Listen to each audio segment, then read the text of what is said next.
What is going on, everybody? Welcome back to the channel, and I'm happy to say that I was wrong. Triple H officially should just be left alone in the kitchen to cook whatever he wants, whether it's pasta, whether it's spaghetti, whether it's, I can't think of any other foods. I guess I want some Italian, but you get my point. Triple H is officially just allowed to do whatever he wants, and we should just strap ourselves in and enjoy the ride, because after all of the hate, after all of the chatter, including me, well, by the way, I was riding the Let's Let Triple H cook train with Jey Uso winning, with all this stuff happening, with The Rock coming back, but I did lose hope, okay? I did lose hope at one specific point. That point will come into effect later in the video, but I just gotta say I'm happy to report I was dead wrong. Also, if you're wondering, yes, I indeed did get a little son in my absence, but that's not why I was gone.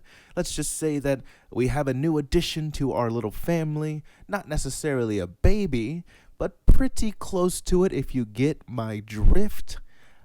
So that has taken a lot of time out of my life, which has been amazing, but also very tiring and all the things. So this is the first time I've had time to make a video, and I'm really excited to just be back doing that. And then on top of that, I did indeed get sunburned. So here we are, not feeling our best, not looking our best, but we're here. And I don't exactly know what to call this video. I more just wanted to come on here and make some general statements and observations, because I have been distracted lately, unfortunately, during one of the craziest times in wrestling history, and I just needed to address everything that's happening and share my thoughts with the matter, and hopefully you guys can share your thoughts back, and we can get a little discussion going on and try to get this train moving again. So without further ado, let's talk about the Triple H road to WrestleMania. That's what we'll call it. Let's talk about the good, we're going to talk about the bad, and the shock of a lifetime. When I thought it couldn't get any crazier, they pulled out a rabbit out of a donkey's butt. So first, I do want to preface this with saying, yes, okay, I was in the camp of the Triple H doubters of this road to WrestleMania. Not whenever Jey Uso won. Okay, that's not when I doubted. I thought that was really cool, actually. It wasn't when The Rock came back. Where I lost hope, and I hope I'm not the only one here. I lost hope when I thought Io Sky was going to face Rhea Ripley at WrestleMania for the title, just to find out that she didn't even qualify for the Elimination Chamber. And then to make matters worse, Triple H decided to put her against Rhea Ripley, but not at WrestleMania, not even at Elimination Chamber, but the Raw after Elimination Chamber. I lost my mind, being that Io Sky is my favorite wrestler right now. I was heartbroken. But it turns out that was not the right mentality to have. Triple H did indeed come through, and one of the most shocking title changes I've seen in a long time. Like, it's just getting crazy out here, and that's what makes wrestling so fun. So I think overall, what we can learn from this is that all the predictions, all of it's not going to be the same like it was when Vince McMahon was in charge, where it felt like we knew everything that was going to happen, and then it would just happen. We are in for a lot of shocks and surprises, and that's what makes me most excited to be a wrestling fan to begin with. So I'm just ready to go, and I'm super hyped for this road. So let's start back at the beginning and break down what's happened, all the bumps along the way, starting with the Royal Rumble. So at the Royal Rumble is where we officially kick off every road to WrestleMania, and it's where we started and immediately split the fans down the middle, which was crazy, with Jey Uso and John Cena being the final two, John Cena being the overall favorite to win the Rumble, being that it is his go-home tour, and then CM Punk being another favorite. Drew McIntyre got some chatter in there, Seth Rollins. Nobody, and I mean absolutely nobody, thought Jey Uso was going to be the one to take home that Rumble.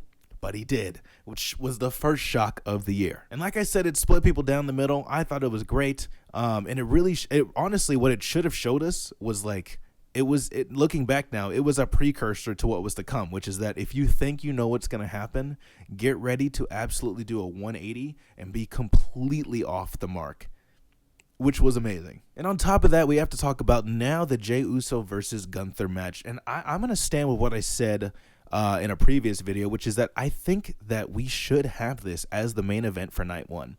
Now, hear me out. I know a lot of people disagree, and I don't blame you for that. Now, they haven't proven, I say they as like a unit. They're both phenomenal, in my opinion. I don't think anybody can say they're not phenomenal wrestlers.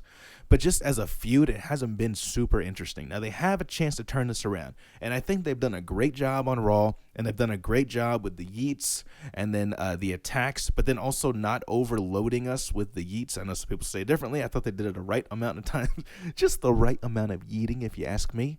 And we're on the right track to go to a stellar main event of night one. But you have to give them a chance, in my opinion. Let the titles main event like they should. I think they always should be the main event because they are the titles. And if you want to make them feel important, that's what you do.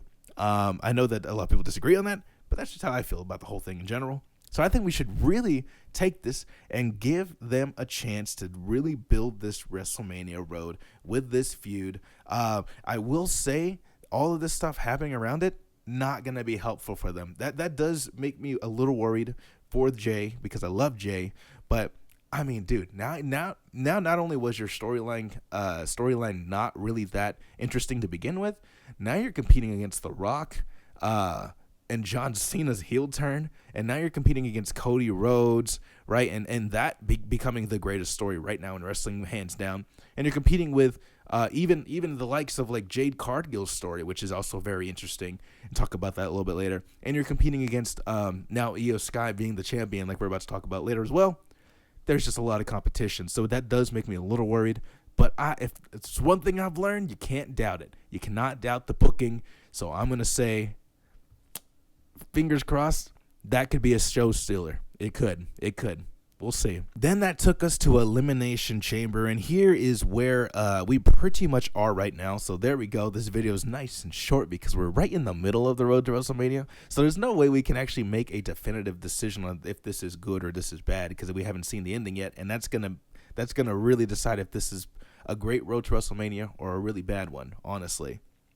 But nobody thought, and I mean, okay, I think everybody thought John Cena was going to win the Chamber, so that wasn't really a shock. That's also who I picked to win the Chamber. But in a million years, I would have never guessed that John Cena would turn heel, especially at that moment. At an Elimination Chamber. Like, what are we doing? That used to be like a B show, and it feels like it's starting to become super important. And just in general, that show was the greatest of the year for sure. They've only had a few, but I think it could stand to be the greatest of the year. Barring WrestleMania, but there was no bad match. Like, it was crazy. Just in general, like, what an amazing show. What an amazing show that I didn't even get to fully enjoy because, like I said, life and all this stuff. But even so, like, the heel turn was everything. Everything you could have ever wanted. It was absolutely perfect. You know, Travis Scott even wanted to get a front row seat, so he decided to be a part of the ordeal. Did he need to be there? No, absolutely not. Was I scratching my head, a little confused? You bet you I was. But he was there, and you know what? We can't change that now. He's going to be there forever. But point being that I think this is officially the turning point, right? Where people are like, oh, okay, now I see it. Because you do a move like that, which is still risky, because John Cena being a heel doesn't guarantee itself to pay off. Like, it was an amazing moment, but what's going to happen next? Like, you look back at when Stone Cold turned heel at WrestleMania 17, right? That's looked at as an amazing moment, but the heel run itself, not so great. So now the question becomes, what does a heel John Cena look like? And now Triple H has a chance. I'm sure John Cena has a huge hand in this as well. So they both have a chance to show us what have we been wanting to see for all these years, and will it have been worth it all along, right? So for me, it comes down to this. If John Cena is just going to come periodically and not really do much with this, then I don't think it was actually... you know what I mean? But if he comes on and I know he's scheduled for a Raw coming up already, and he just like rips the crowd, he like, I don't know, tells a kid to give up or something like that, and he just like completely changes his character. I think that would make it absolutely amazing. Cultivating, I think, with a win at WrestleMania, and then going on a little heel run, eventually coming back to a babyface at the very end of his career. I think that's picture perfect, and would be like a huge way to cement John Cena as like probably one of the greatest of all. He is one of the greatest of all time, possibly the greatest of all time if he can pull off this phenomenal storyline as his last thing in WWE. I'm already impressed, by the way, because I love John Cena. And I love that he's not just doing a retirement match. Like, he's like doing the whole retirement story, which is awesome. And I know it just makes total sense in this business. We don't see enough of it. You think we would see more of it, but I get it. At the end of your career, you just want to go take a nap, I'm pretty sure. I've never taken a bump in my life. I don't really intend to. So, yeah. I point being, this was great. But again, at this point, I had lost a little faith until then. Okay, and I was like, okay, that's cool. I mean, that's really cool. But I was still doubting just a little bit because the next night we had Io Sky versus Rhea Ripley. I honestly didn't even bother to watch it. Well, again, for multiple reasons. But I was like, you know what? She's going to lose. I just know it. And it's going to be sad. And I just don't have the heart right now to deal with that, right? I don't have the capacity emotionally to deal with that. So I was like, there's no chance. Turns out I was dead wrong, and they pulled the trigger. They did the unthinkable, and Io Sky beat Rhea Ripley, not totally clean, but she beat her nonetheless, a 1, a 2, and a 3, and became the world champion, which is absolutely insane. I lost my mind. That guy in the front row, that was literally me just in my home. He definitely, he was having the time of his life, and so was the rest of us here, and I thought it was just amazing. So right there, to me, past the heel turn of Cena, past everything, that showed me that, okay, we really are in the most unpredictable road to WrestleMania in recent memory, and I am just all for it. So if I had to grade this Triple H road to WrestleMania 41 right now, I would definitely give it an A. Like, it's going, it just keeps shooting straight up. There's nothing that really is bad right now. There is like some things that are neglected, but even that, I feel like just give it a chance and maybe he can turn that around too. Mainly thinking of the Judgment Day and Finn Balor specifically, which is, and on top of that, like Drew McIntyre. So those things are kind of, those people specifically, I'm like, we're really neglecting them. There's not much we can do. But I mean, there's so much going on. Not everybody can be a star and in the spotlight at the same time. So just maybe give them a chance too, and they'll get their time in the sun, if you know what I mean. So I think we just wait. But yeah, all that to say, to me, I think Io Sky winning just really cements this as amazing so far. And so I just can't wait to see what happens next. I hope you enjoy. I hope you join in for the ride and just enjoy yourself, because this road is bumpy, and this road has lots of detours, and sometimes we get distracted. Maybe we have to stop and pee, or maybe we just want a snack. But at the end of the day, we're going to make it to our destination, and we're going to find out all along that it wasn't even about the WrestleMania, but about the drive itself.